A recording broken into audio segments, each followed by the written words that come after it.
G'day guys, welcome back to a new episode of The Review, and of course, with 2 rounds to go now, the season's really shaping up. So today, of course, we are here to review round 23, and we start way back at Friday night, the Swans up against the Bombers, and what was set up for maybe an upset brewing with the Bombers with their season on the line, but it was the Swans who shone through with their class in the second half and won by a pretty comfortable 39 points. 98 to the Swans, 59 to the Bombers.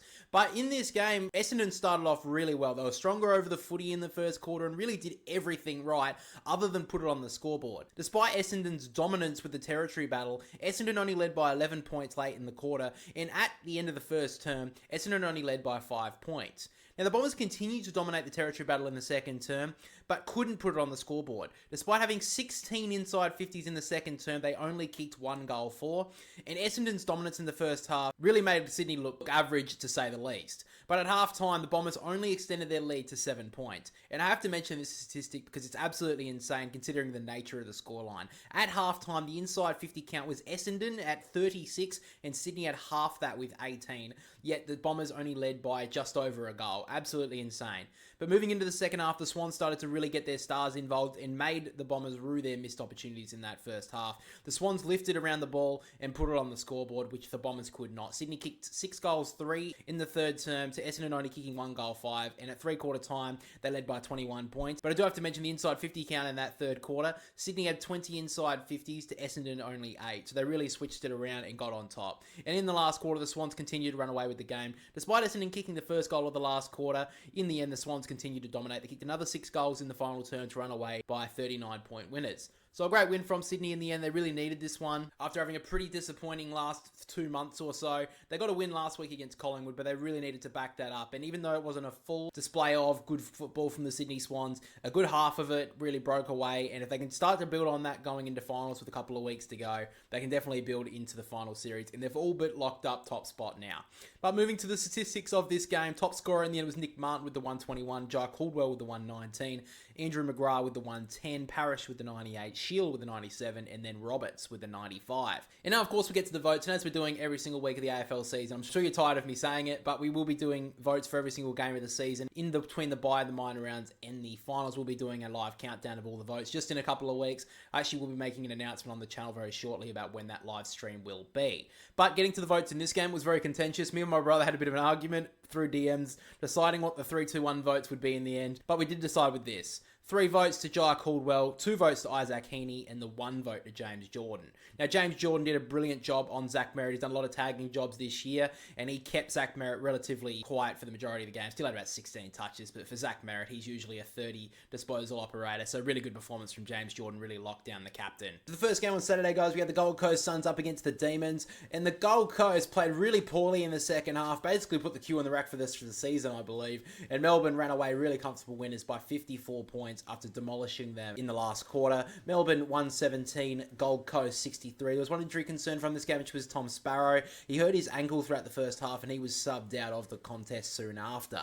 But to the game itself, the Gold Coast did do pretty well to kick the first 2 goals of the game, but not only that, but kept the Demons scoreless for the first half of the quarter. But the Demons were able to compose themselves to kick the next 3 goals of the quarter and almost took the lead into quarter time.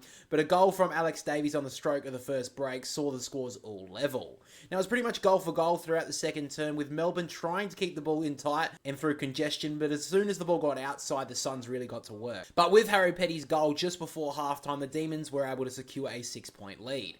And the Demons really continued with that momentum going into the second half, as they kicked the first 3 goals of the quarter to take a game-high 24-point lead. And despite the Gold Coast kicking the only other goal of the quarter, the D's really felt like the team who had more control as we went through it. At three-quarter time, they were leading by 17 points. But heading into the last quarter, the Demons really took full control. They piled on the pain against the Suns, who really put the queue on the rack. It really felt like they didn't even want to be out there in that last quarter. They kicked 7 goals to 1 in the final term and ran out massive winners by 54 points. So a really good job from Melbourne. I really thought they weren't going to do very well in this game, with Clayton Oliver out, of course, as well as Petrarca, obviously, and Gawn being a little bit injury prone. But Viney really stood up, which we'll get to in a minute. But a good performance from the Demons. The Gold Coast, that's a really poor ending to their season. I know they got one more game, but that was really poor. Getting to the statistics of this game, though, Jack Viney top score with the 141, Ed Langdon with the 140, Noah Anderson with the 118, Neil Bullen with the 105, Sam Flanders with the 95, and then Blake Howes with the 95 as well. But let's get to the votes in this game. 3 votes went to Jack Viney, 2 votes went went to Ed Langdon, and the 1 vote went to Blake Howes. Really good performance from Jack Viney. Really stood up with the absence of Oliver and Petrarca. Had 30 touches, 2 goals, 10 tackles. Brilliant performance, really led from the front. But after that, we get to the Giants against Fremantle. Really almost an elimination final for Fremantle. A real audition for finals. And unfortunately, they fell short. The Giants continue their hot form. Probably the hottest team in the comp right now. They won in the end by 9 points. 101 to the Giants, 92 to the Dockers. Now, the Giants started really strongly in this game with the first 3 goals of the game. And was really led by their midfielders who were dominant early. And Fremantle's midfielders almost didn't feel like they were awake at the first point of this game. However, as the quarter went on, Fremantle did start to wrestle back momentum with the next 3 goals in response, but a late Giants goal saw them lead by 8 points at quarter time. Now, with their season on the ropes, the Dockers, they really started to lift in the second term, being able to kick the first 2 goals of the quarter to take the lead. Now, the Giants responded soon after to take the lead back, but Fremantle really had to show up here, and they did. And as we got closer towards the end of the second term, the Dockers did lead by 21 points, but a late Giants goal saw the deficit reduced to 15 points at half time. And with that goal the Giants got, they really took that momentum into the third quarter. The Giants kicked the first 4 goals of the second half to take the lead back, which was really led by their pressure around the ball. And when the Giants lifted their pressure, the Dockers really couldn't handle it. And after a 15-point deficit at halftime, the Giants were able to overturn that into an 8-point lead at 3/4 time. Now, even though the Giants kicked the first goal of the final term, the Dockers weren't done just yet. They kicked the next 2 goals to reduce the margin to under 6 points. But for the rest of the game, both teams traded goals throughout the last quarter. And it was Jesse Hogan who broke the Dockers in the end with his 6th goal to give his team a 9-point win. So a great win from the Giants. They continue their hot form. They're in second spot right now. Don't think they can make top. They'd have to have something crazy happen their way because their percentage is 13, I think, lower than the Swans. But really good performance. And imagine if it was 2 Sydney teams in the top 2. That would be crazy. The AFL would not like that. I'm joking. But anyway, well, maybe. Anyway, let's get to the statistics in this game. Brent Daniels, absolute massive performance. 171. Andrew Brayshaw with the 123. Tom Green with the 122. Lockie Whitfield with the 115. Jesse Hogan with the 114. And Kieran Briggs with the 104. Now we'll get to the votes. My brother gave the votes in this game, and I thought at first that 6 goals deserves the 3 votes, but Brent Daniels was brilliant. So he went 3 votes Brent Daniels, 2 votes to Jesse Hogan, and the 1 vote to Tom Green. Now up next, we have probably the game of the round so far. It was Collingwood up against the Brisbane Lions. Of course, it was the grand final rematch, and it lived up to all expectations. Collingwood were able to just steal this win in the end after Brisbane led all day. Collingwood won by 1 point. 79 to Collingwood and 78 to the Brisbane Lions. There was one injury concern from this game, which was Jared Berry. He didn't return to the field after quarter time after hurting his hamstrings. That was really disappointing. They did say it was hamstring awareness or whatever, so I don't know how serious it's going to be, but that's still disappointing for the Lions. But getting to the game itself, the Lions were brilliant to start off this contest. They kicked the first 4 goals of this game, but there were times when they did miss some opportunities, similar to last week, to get themselves a better lead. And the Pies did well to at least stay within touching distance, and they scored every single time they were heading inside that forward 50 in the first quarter.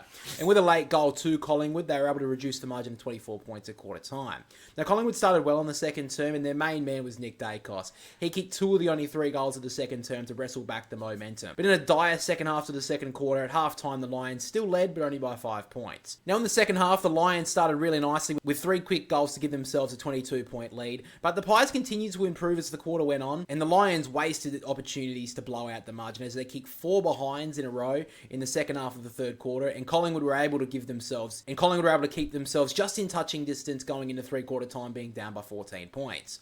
Now, both teams traded early goals to start the last quarter, and then the game became a real arm wrestle. But when the Lions got the lead out to 18 points, it really felt at that point that the game was all done. But Collingwood did have one last surge to keep their season alive, and they did it brilliantly. They kicked the last 3 goals of the season, and Collingwood keep their slim finals hopes alive with this 1-point win. So unfortunately, I don't see Collingwood making the finals from here. I think the other 4 teams are just too far in front on percentage and points-wise, and I think that the only team that will drop out at this stage would be Fremantle. I think that Hawthorn, Bulldogs, and Carlton will probably be the 3 teams to get in, but Collingwood give themselves every chance, and it was a great win. Brisbane, they've cost themselves now a top 2 spot, and that's really unfortunate. I feel like they needed to have that home final at first, but they've just dropped the last 2 games. I still think they're going to be dangerous in finals, Brisbane, but a great win from Collingwood. Getting to the statistics of this game, top scorer in there was Nick Dacos, brilliant performance with the 116, Oscar McInerney with the 111, Sidebottom with the 110, Jeremy Howe with the 109, Darcy Cameron with the 101, and then Dane Zorko with the 99.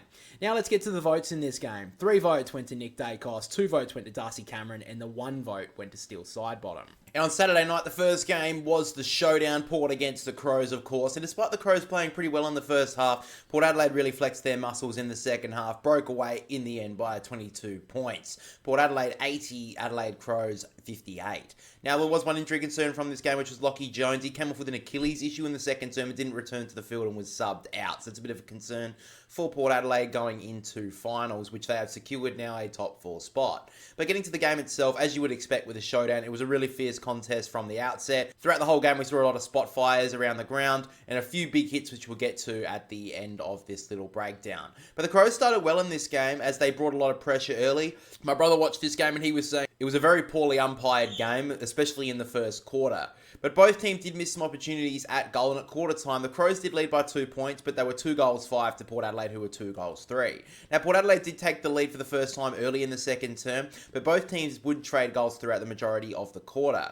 However, the Crows did kick the last 2 goals of the term, and at half-time, Adelaide did lead by 9 points. But Port Adelaide did miss some chances in the second term, kicking 2 goals 6, so they really needed to improve on that to get back into this contest. And they were able to do that after half-time, as well as their pressure lifted around the footy, which really helped them, and the Crows really didn't handle it the greatest. But Port Adelaide not only kept the Crows goalless in the third term, but took the lead late heading into the three-quarter time as they held a 2-point lead. And in the final term, the Crows really got put to the sword by Port Adelaide. They kicked 3 quick goals to power to give themselves a game-high lead, and despite the Crows getting a couple of goals late in this game, Port Adelaide were able to secure that top 4 spot, running away winners by 22 points. So a great win from Port Adelaide. There was one massive hit that we will talk about now, the Dan Houston hit on Isaac Rankin. Now, it wasn't a free kick paid against him, which is like a shocking call from the umpire. I don't know how that wasn't seen. Very poorly umpired game, I've heard. And Dan Houston's going to get 4+ weeks. Most likely will miss finals, especially if Port Adelaide get a top 2 spot and we're able to win their first final, then he probably won't play. I can't see him getting any less than 4 weeks. I know some people can say, oh, you know, it was just a big bump.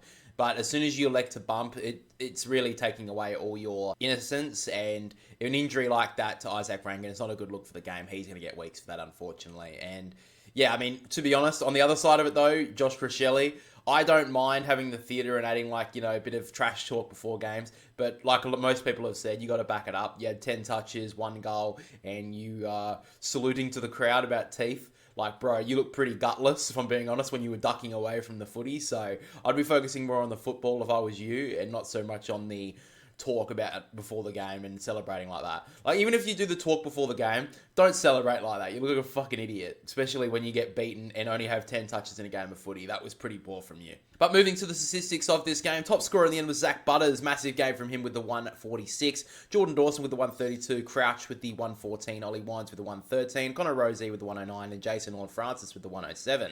Now, of course, my brother gave the votes for this game, so he has gone 3 votes to the showdown medalist in Zach Butters, 2 votes to Jason Horne-Francis, and the 1 vote to Ollie Wines. And now we get to probably the biggest upset of the round so far. It was the Saints up against the Cats, and what a win from St Kilda. At halftime, this game looked all but done, all Geelong's.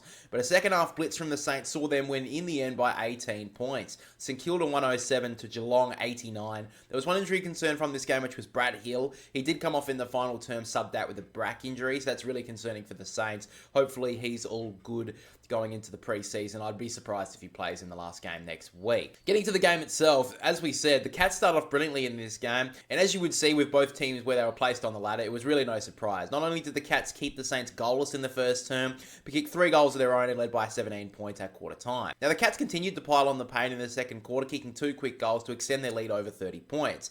But St Kilda finally would get their first goal, and after that would make a bit of a dent in the margin, kicking in 3 of the next 4 goals. However, Geelong ended the second term with a flurry, with the last 3 goals of the term to lead by 33 points at half-time.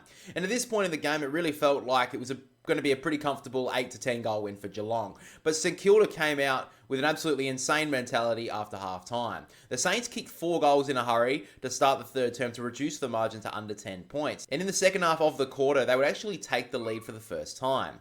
Now, the Saints kicked 7 goals in that quarter to only 1 to Geelong, and at three-quarter time, the Saints actually led by a goal. Now, the Cats took the lead early in the last quarter to set up for a great finish to this game. But it was the Saints halfway through the last term who would take the game away from Geelong as they kicked 5 quick goals to snatch the game away. And despite a few late goals from Geelong, the game was all but over, and St Kilda recorded a big upset win to hold on by 18 points. So St Kilda, they've really done well throughout the second half of the season. They've knocked off a couple of big teams like the Swans, now the Cats. They've had some couple of really close games as well. So that's a good way to end their season. Hopefully they can use that as some momentum going into next season. But Geelong, I think they'll still hold a top 4 spot. They've got West Coast next week. If Brisbane won that game against Pies today, maybe they would be okay. Maybe there'd be some concern for Geelong. That was a really tough loss for Geelong, and I did kind of pick it in the tips. I did say this was a bit of a danger game for Geelong. The last couple of weeks, they haven't been performing at their best. They've just been scraping over the line. But St Kilda, when they opened this game up, it really showed that Geelong really struggle against high speed.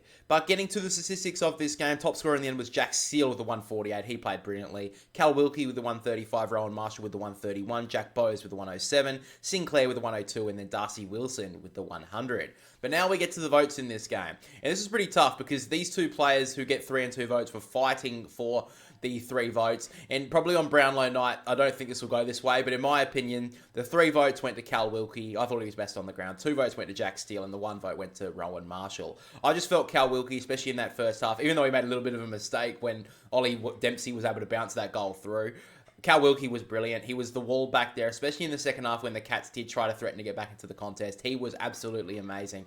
Hence why he got the 3 votes. So to the first game on Sunday, guys, it was the Bulldogs up against North Melbourne. And as most people would have expected, the Bulldogs did win, but what an absolute thrashing they handed out to North Melbourne. They won by 96 points in the end. 138 to the Bulldogs, 42 to North Melbourne. A couple of injury concerns from this game, both on North Melbourne's side, and both of them were concussions. So the first one was Charlie Comben, who was involved in a massive clash in a marking contest in the first term, and he was subbed out soon after. And the person who actually replaced him as the sub, Miller Bergman, was ruled out of this game as well with concussion. So really unfortunate on North Melbourne's side, really compounded the loss as well. But to the game itself, it was a really high-scoring first quarter, free-flowing game of footy, and not a lot of defence. North Melbourne started off pretty well in this game, but as the term went on, the Dogs really started to get into their work. The Western Bulldogs were able to kick 3 of the last 4 goals in the opening term, and at quarter time they led by 11 points. Now, the scoring really slowed down in the second term until the Dogs really tried to split the game open. And even though they kicked 4 goals, 7 in the second term, so wasting a lot of opportunities, at halftime the Bulldogs led by 41 points. And the Dogs continued their form into the third quarter. The Roos really didn't put up much of a fight, and the Dogs kicked 7 goals to 1 in this third term to lead by 82 points at three-quarter time. And the Dogs just continued to push the margin higher and higher as the last quarter went on. At one point, they did get it over 100 points, but the Kangaroos did get the last goal of the game to reduce the margin to 96 points. So really disappointing for North Melbourne. I know they're not going to have any sort of influence on finals, obviously, but they still should have done a little bit better here, and I thought they were going to give a good contest. But credit to the Bulldogs, they saw a good kill, they got it, they increased their percentage, and they're basically certain to make the finals now. So it was a good win from the Bulldogs. But moving to the statistics of this game, Sam Darcy, massive game, 7 goals, 133 fantasy points. Tristan Cherry with the 122, Adam Treloar with the 120, Bontempelli with the 117, Fraser with the 115, and then Luke Davies-Uniacke with the 108. But let's get to the votes in this game. Of course, 3 votes went to Darcy,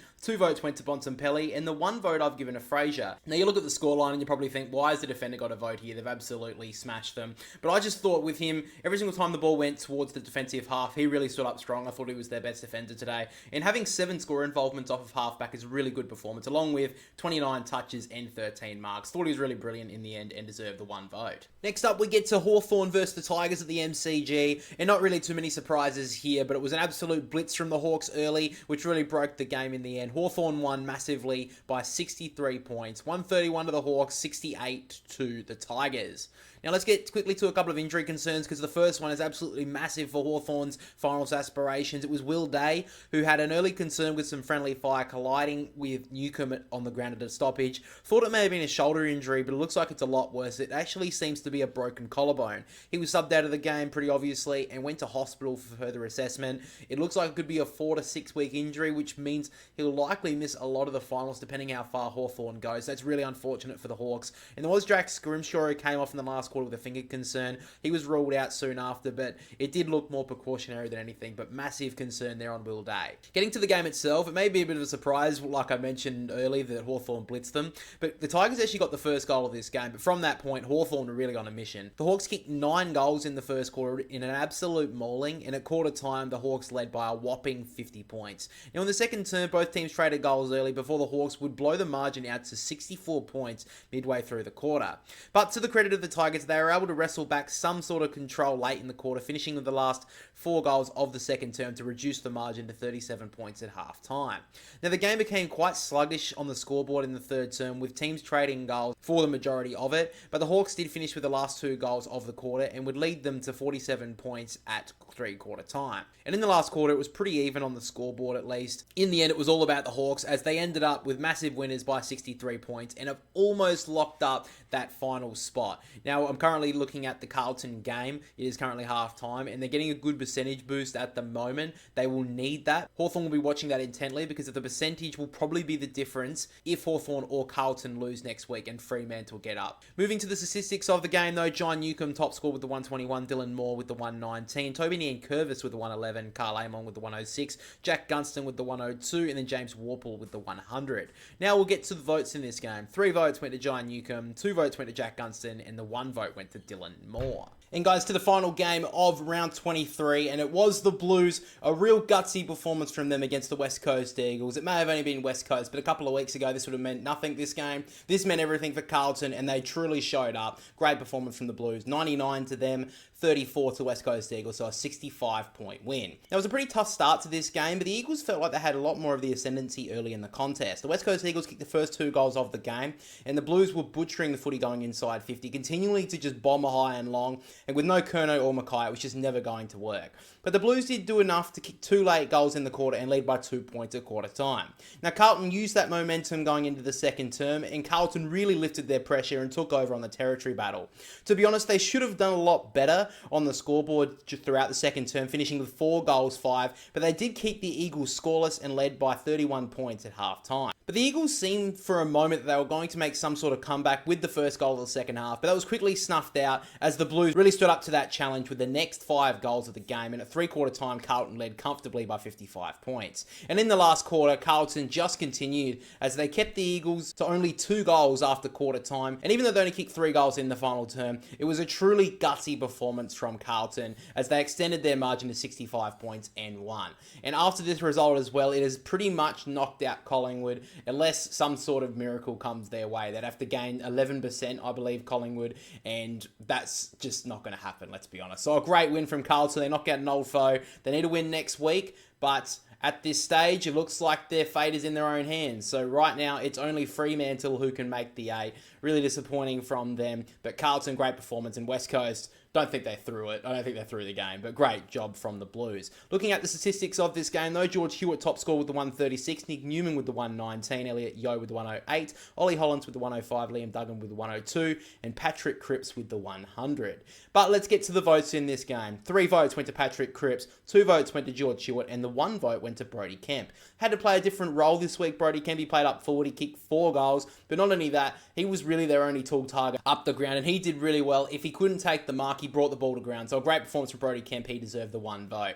But with that being said, guys, at the end of round 23, let's take a look at the live ladder. The Swans have all but secured top spot. They have a great percentage, so they should have knocked that one down now. Port Adelaide sitting in second. Giants are in third. So basically, out of them 2 right now, they will most likely be playing each other in the first round of the finals. Just depends on who's going to be getting the home game. Geelong are in 4th. You would think they hold 4th spot. They have the West Coast Eagles next week. Brisbane Lions, after dropping the last 2 games, have probably lost their top 4 spot, so it's going to be really hard for them now. The Bulldogs sit in 6th, Hawthorn 7th, and Carlton are in 8th. And that means, of course, that Fremantle have been knocked outside of the top 8. They sit 2 points behind the Bulldogs, Hawthorn, and Carlton, so they're going to have to hope for one team to drop a game next week and then be able to jump them. But at this stage, they're in a pretty dire spot, the Fremantle Dockers. Collingwood are in 10th, unfortunately. unfortunately, probably too far away now. Essendon are knocked out in 11th, Melbourne 12th. St Kilda did well to jump to 13th, Gold Coast 14th. The Crows have dropped into the bottom 4. Terrible season for them. West Coast 16th, North Melbourne 17th, and right down the bottom, destined for the wooden spoon, are the Richmond Tigers. But guys, that is the end of the review for this episode and this week, of course. Thank you for watching. Thank you for listening. If you watch this over on YouTube, make sure to like and subscribe. And over on Spotify, we're actually growing a little bit over there, so that's really appreciative that you guys are going to check that out. If you are over on Spotify, make sure to leave us 5 stars because I asked really nicely. And of course, make sure to chuck us a follow so you're notified on the podcast and the review every single week. And guys, just a little announcement as well. Next week, throughout the videos that we drop, I will have an announcement on when the live stream for the Boundary Riders Medal live count will be. So keep an eye out for that. But again, thank you for listening, guys. Thank you for watching. I'll catch you all next week.